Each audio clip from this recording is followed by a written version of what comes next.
Hello, welcome to the Daily Faded, where we get faded daily and talk about the politics and news of the day. So I hope you'll enjoy me and indulge in a toke or a drink or whatever it is you like to use to settle down in the evening.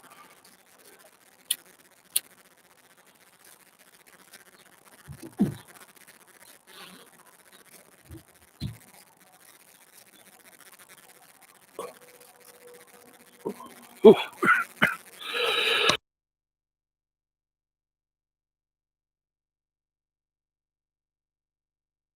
All right, now we can finally get started. I should definitely advertise as "Come Watch Me Cough" on YouTube. This is episode 59 of the Daily Faded. Today is June 8th, 2020. It's never been more important to say what date it is, because things are changing rapidly by the day. I'm going to do a quick coronavirus update. We have over 7 million confirmed cases worldwide, which is up 1.5% from yesterday. That's a big number. A much bigger number than we have been seeing. Over 408,000 confirmed deaths from COVID-19, which is an increase under 1%. We have passed the 2 million mark for confirmed cases in the United States, up under 1%, and we have passed 113,000 deaths, where we are up about 0.5%. California has 133,950 cases, up over 1.7%. That's a big number this late in the process. That's a big number. And we're at 4,676 deaths. You know, it's interesting. We're third in cases if you look at the numbers, and yet we're something like sixth or seventh in deaths. So that seems like a good thing. Changing subjects quickly, a friend of mine pointed out a Donald Rumsfeld quote. I don't actually have the quote. I simply have this from UPI, Washington, April 11th, 2003. U.S. forces should not be blamed for the lawlessness and looting in Baghdad, as it is a natural consequence of the transition from a dictatorship to a free country, Defense Secretary Donald Rumsfeld said at the Pentagon. Don't worry about the looting. It's just us transitioning from a dictatorship to a free society. Well, maybe if we get some of these reforms that we're going to talk about tonight passed, maybe it is a gateway to a free society. I don't know if I'd call what we're living in a dictatorship, but it's certainly an authoritarian and arguably fascist.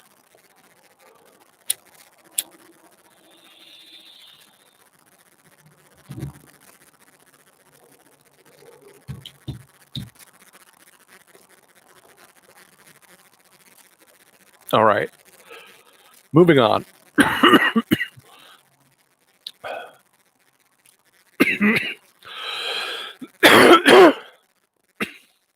This morning, social media was a buzz. Does anyone even use that word? The hell kind of word is a buzz? Anyway, there were a lot of people tweeting about this new CNN poll, which shows Donald Trump down to a 38% approval rating and up to a 57% disapproval rating. Now, personally, given my perspective on the Trump administration, the approval rating should be in the teens. But, you know, he was consistently hovering around 44, 45. He got up to around 50 at the beginning of the crisis. but he's lost it. Biden has a 14-point lead over Trump in this CNN poll, 55% to 41%. ABC Post has Biden at plus 10%.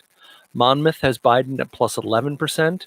NBC and the Wall Street Journal have Biden at plus 7%. And Fox has Biden at plus 8%. Real Clear Politics has Biden beating Trump in its averages of polls in Michigan, Pennsylvania, Florida, Wisconsin, and Arizona. And if Joe Biden wins those states, it is over for Donald Trump. And 68% of Americans believe Trump's response to the protests has hurt America. 68% of Americans believe that. That means you're creeping into Trump loyalist zone when you get 68% saying that. That's a huge number. Another random story here, and I'm just going to hit on this real quickly. Let's not forget that we are in a climate crisis. Let's not forget that the climate crisis is as urgent as the criminal justice reform crisis, is as urgent as the healthcare crisis, is as urgent as the housing crisis.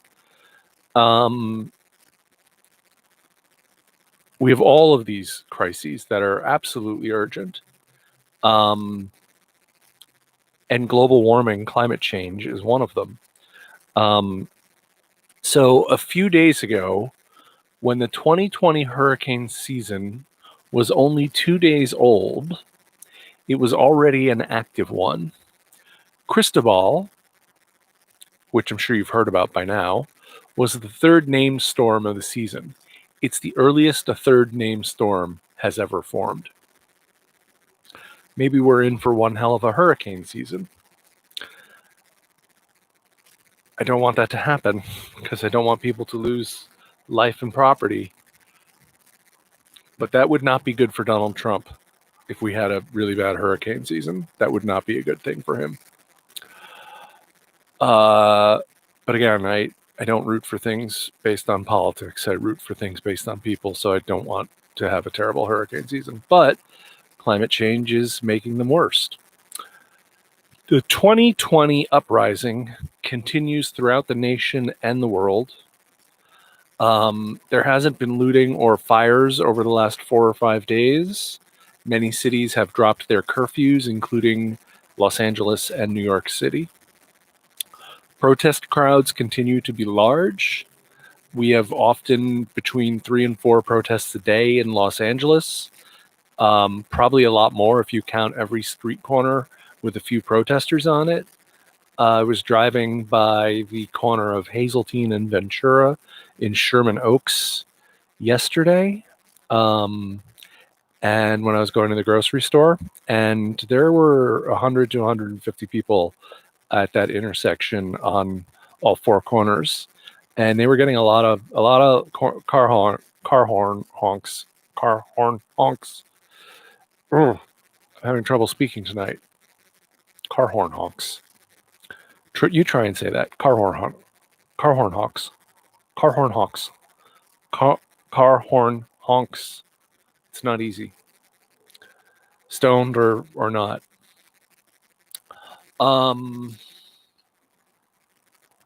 So I saw a piece from CNN that infuriated me so much.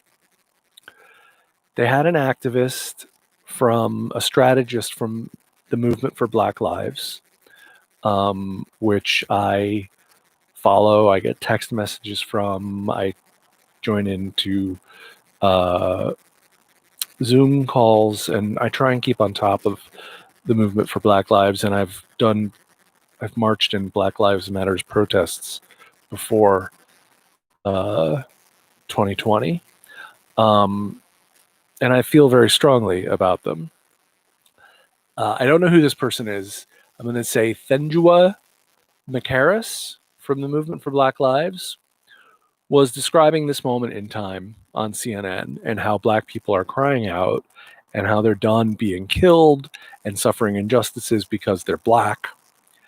And she was talking about this as, potentially a moment of triumph and certainly a moment of loud protest and righteous indignation.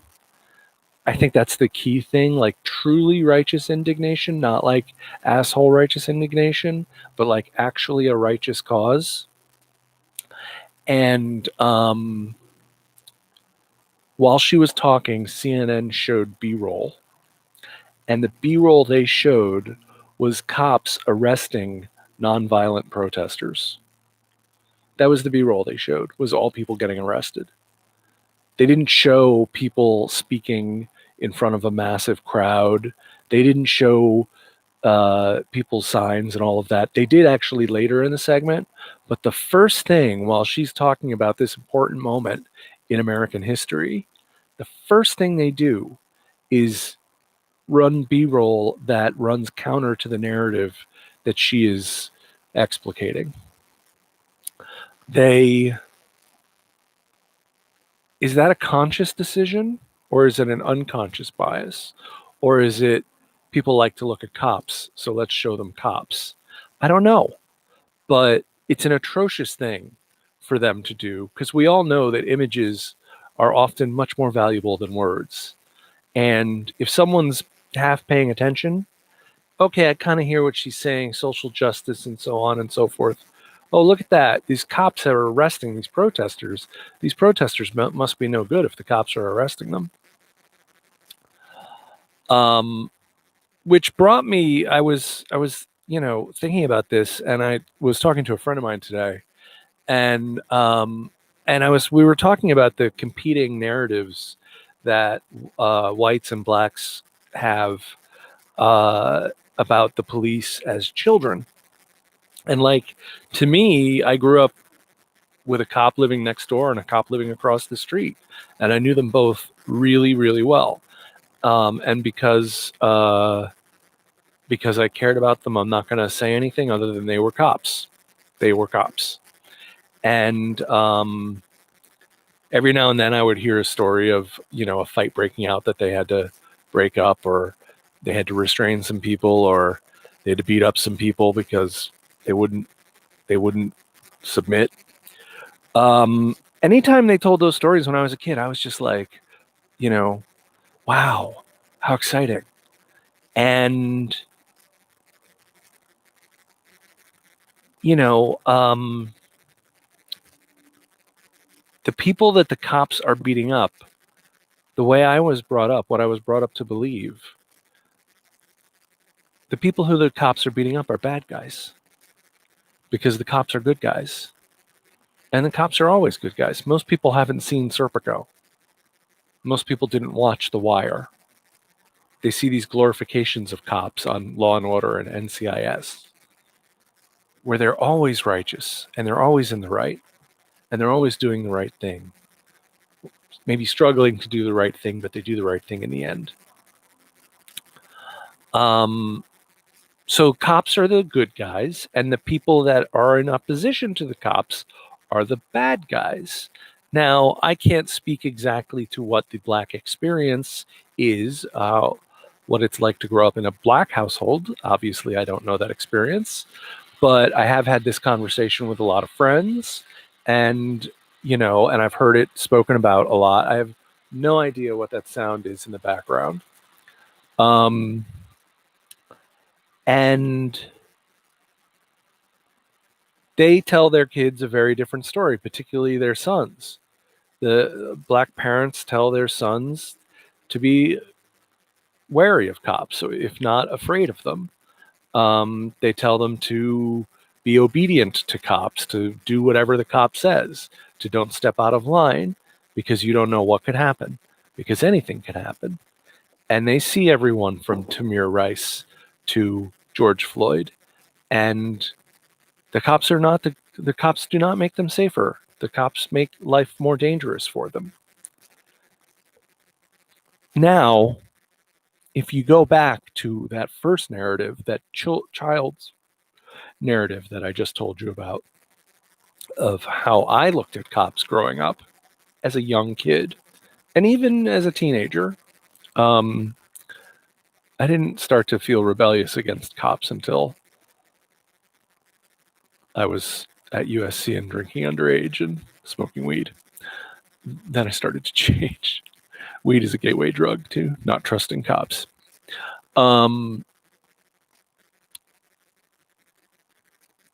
Now, so if we go back to that original indoctrination that I was talking about,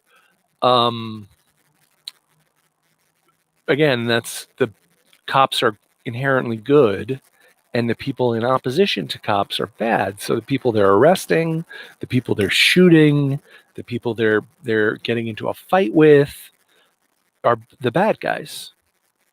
And what do we always see? We always see the cops beating up black people, people of color. And the local news every night, if it bleeds, it leads, has a crime story. And inevitably there's a suspect drawing of a black man. So, or a person of color, a Latino man, perhaps. And so you combine that childish American conception of the police as good guys. Well, and here's all these people who are protesting against the good guys. They must all be bad guys. So it must be okay that the police are, well, I don't know if they're hitting them. They're arresting them in the CNN video. They're not hitting them. Maybe that's not true. So it's scary the way our indoctrination leads us to accept unacceptable life circumstances and unacceptable societal ills. In other news, the New York State Assembly passed the Eric Garner Anti-Chokehold Act today by a vote of 140 to 3. There aren't a lot of Republicans in the New York State Assembly, but there are a fair number of them. There's a lot more than 3. So, hey, that's a baby step. That's a super tiny baby step. Should have been obvious. I hope I didn't read up on this subject. I hope it's comprehensive and does not allow any form of hold that constricts the flow of blood to the brain.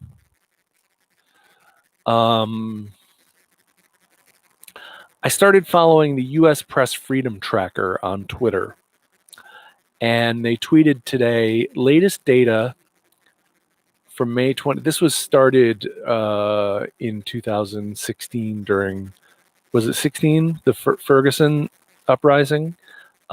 They started tracking this group. They started this group to start tracking police violations of the First Amendment and the freedom of the press. So they tweeted today the latest data, May 26th to June 8th at 1 p.m. Eastern time today. 383. So what is that? That's 2 weeks. 383 total press freedom incidents being investigated. 383 press freedom incidents being investigated. Over 56 arrests of journalists. 78 physical attacks against journalists, 50 of them by police. 49 tear gassings, 27 pepper sprayings, 89 rubber bullet or projectiles, 48 equipment or newsroom damage, 36 other TBD, whatever that means. Listen to those numbers. You want to tell me that the police provide safety? That doesn't, I don't, it doesn't sound safe to be a journalist covering a peaceful protest. That doesn't sound safe at all. And you know, the looting, they always just shoot from the helicopters. If you get a chance, and you're a white person, look on the New York Times and look up Michelle Alexander's editorial called "America, This Is Your Chance," with the subheading, "We must get it right this time or risk losing democracy forever." So this is a strong recommend for all white people to read, to educate yourself. You know, she makes a very important point about the continuation of white supremacy from the Civil War to present day. Again, check out the movie 13th by Ava DuVernay. It's on Netflix. It's must watch. I just think every person in America needs to watch this movie, 13th. It's about it traces the path from slavery to mass incarceration and police shootings.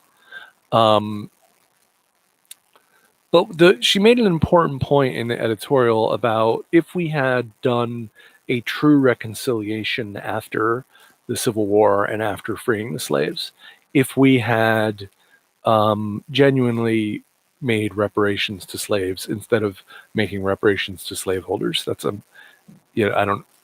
some people don't know this, but the government paid slave owners for their lost property. And then obviously 40 acres and a mule never happened. So the freed people got nothing. And there was no restorative process for society, only the continuation of really harsh living conditions for blacks, especially in the South. But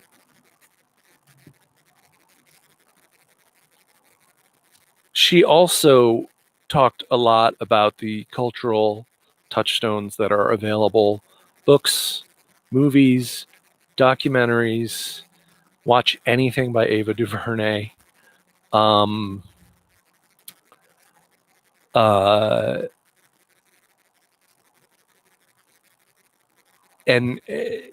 I think it's important for all of us to be reading on this right now.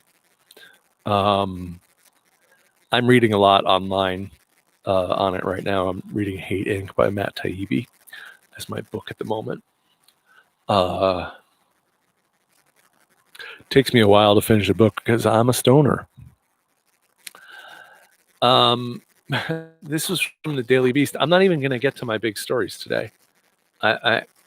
This is amazing. I don't know what I'm going to do.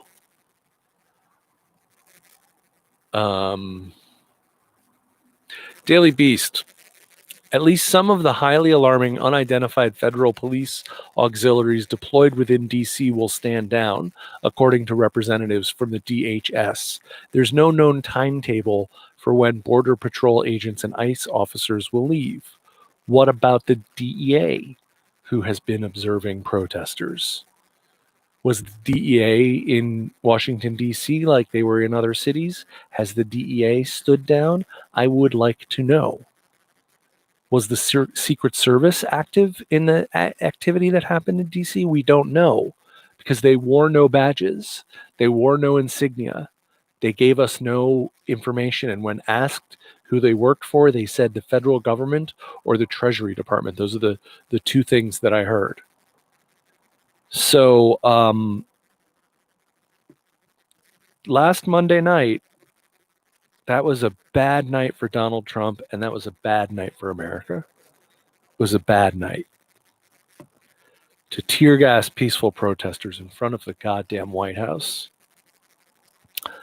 I don't think I'll ever forget that. Somehow symbolically, that feels like the worst moment of Trump's presidency. Let me say, symbolically. I think there's a tie. Well, no, there isn't a tie.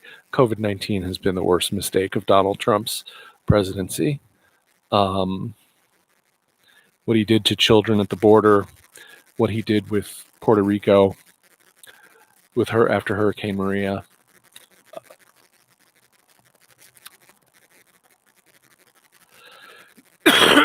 New York City Mayor Bill de Blasio says the city will cut funding for the NYPD and redirect it to youth and social services. We will only do it in a way we are certain continues to ensure the city will be safe. In other words, they're not going to do anything.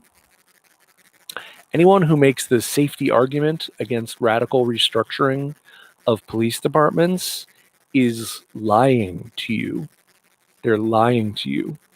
For example, when at the end of Bloomberg's 12 years as mayor of New York City, when they finally stopped stop and frisk, Bloomberg likes to brag that when they stopped it, crime went down. But the truth is that crime had been on a downward trend in New York City, and it continued on that same downward trend after they stopped stop and frisk. And stop and frisk is as emblematic as anything of racist policing, of unnecessary militaristic occupation style policing.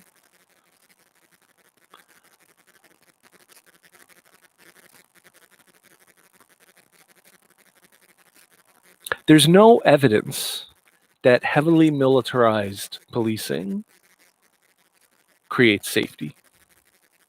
If anything, everywhere you look in the world where we are policing people with our heavy military is a fucking shit show. Everywhere in the world.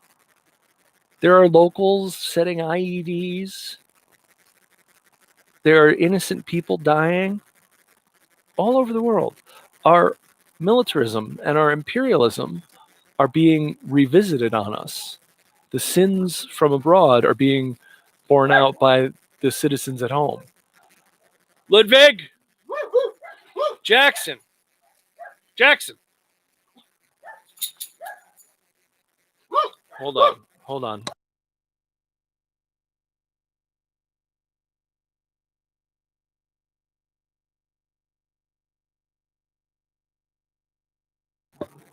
I just told Ludwig to mock Schnell. He's not mocking Schnell. Or is it mock Schnelling? He's not mock Schnelling.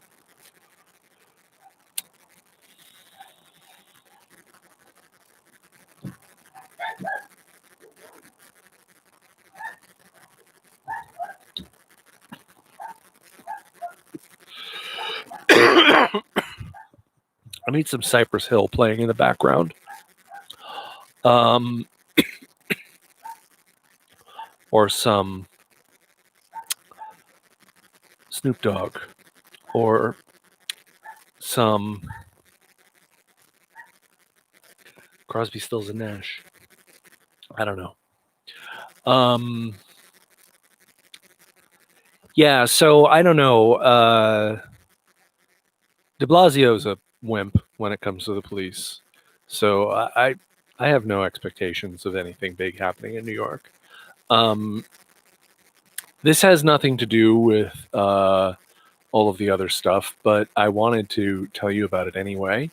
A few days ago, I think it was Friday or Saturday, Representative Eliot Engel in New York was heard on a hot mic, I think this was Friday, asking Ruben Diaz Jr. for a turn to speak at a Black Lives Matter rally. And he says twice on a hot mic, if I didn't have a primary, I wouldn't care. And then he repeats it. If I didn't have a primary, I wouldn't care about speaking at this Black Lives Matter thing. Diaz responds, "Don't do that to me." So please, Google Jamal Bowman. Eliot Engel is a reprehensible corporate Democrat.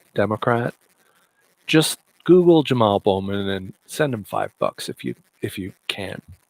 Look at his platform. Obviously, if you disagree with him, don't do anything. But he's got a real chance to beat Eliot Engel. And God damn it, I meant to look up. Eliot Engel is the chair of an important committee, but I don't remember which committee it is. So he's an important guy in the Democratic Party, and getting Jamal Bowman to beat him means a lot. The ACLU tweeted today, 3 million students attend schools with cops, but no nurses. Cops, but no nurses. So I didn't follow up. Biden was supposed to visit George Floyd's family in Houston today. I would have loved to have been a fly on the wall and seen whatever insanity came out of Joe Biden's mouth when he was speaking to George Floyd's family. Not to be disrespectful, but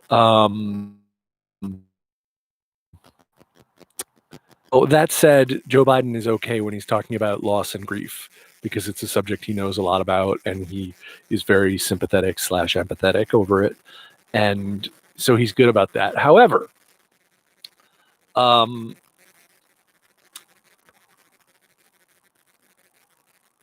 asked about criminal justice, Biden says he does not believe in defunding police departments. Biden spokesman Andrew Bates, let me take a sip of water. This is a long quote. That this tells you everything about the stupidity of our lesser of two evils system. Biden spokesman Andrew Bates, quote, as his criminal justice proposal made clear months ago, Vice President Biden does not believe that police should be defunded. That's the first thing he says. That's the first thing he says. He hears and shares the deep grief and frustration of those calling out for change and is driven to ensure that justice is done and that we put a stop to this terrible pain. Terrible pain. Let's put a stop to the pain. What about putting a stop to the violence?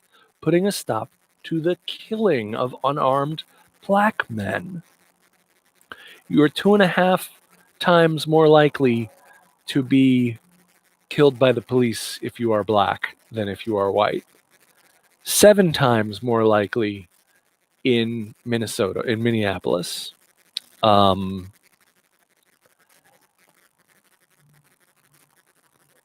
me see, where was I? We put a stop to the terrible pain. Again, generality. Biden supports the urgent need for reform, including funding for public schools, summer programs, and mental health and substance abuse treatment separate from funding for policing so that officers can focus on the job of policing.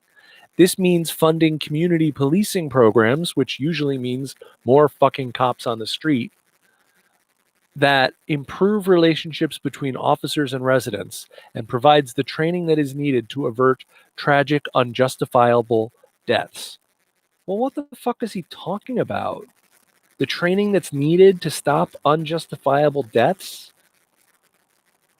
What are you talking about? What about the culture, the we're at war culture that most police departments have? Is that going to change?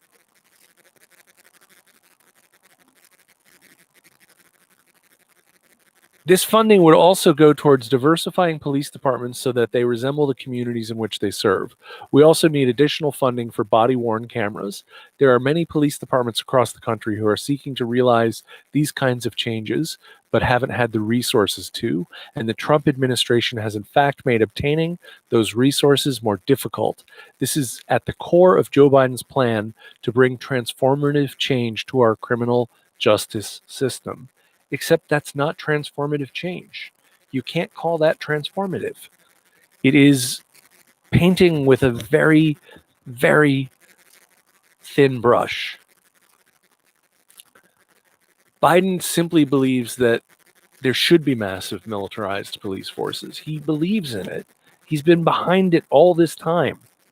He encouraged Reagan to ramp up the war on drugs in the 80s. People don't ever talk about that. But he was one of the main senators pushing Reagan to go harder on the war on drugs.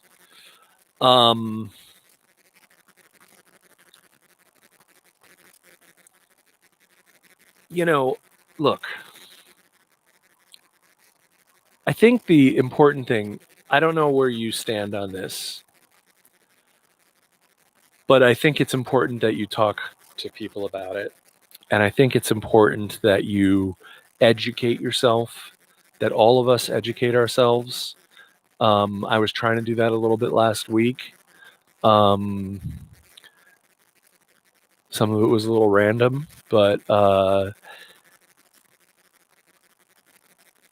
we need to educate ourselves on these issues, and we need to really ask this fundamental question of, do we want a police state that we currently have?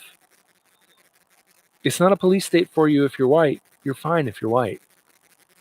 It's not a police state for you if you're rich. You're fine if you're rich. You're totally fine.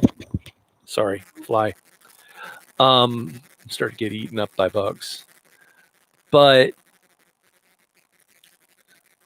it's an occupying police force in urban areas and in communities of color.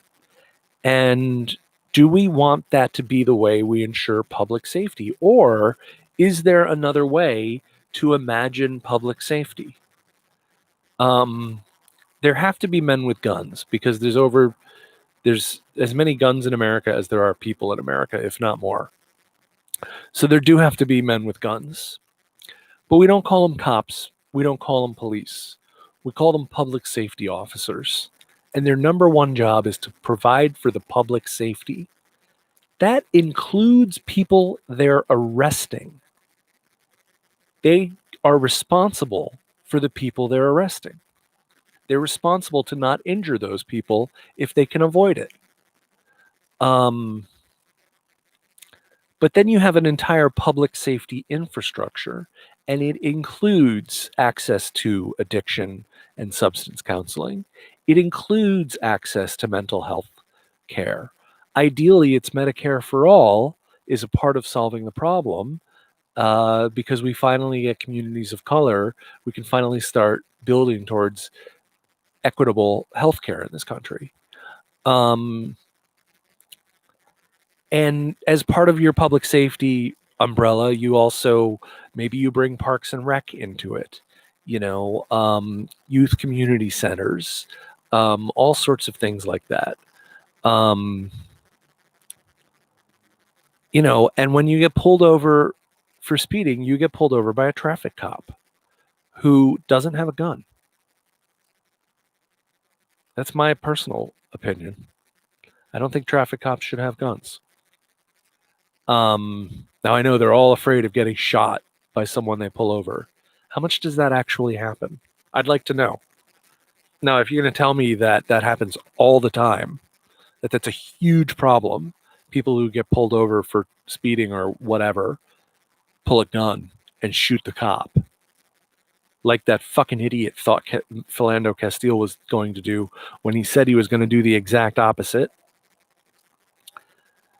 Then they need to have guns. But until I see that data, until I see that, I want more cops.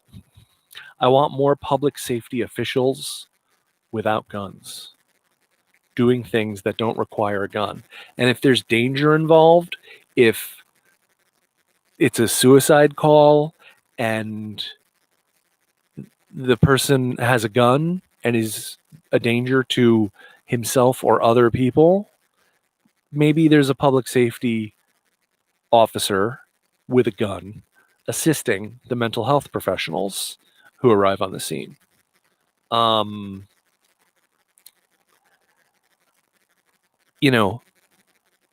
The important tools of policing remain after police reform. You still have detectives, but you don't occupy America. Anyway, I'm going to let this go because I've gone on far too long and I didn't get to any of my main stories today, which is kind of good. That's kind of good, I think, because I like the things that we talked about tonight.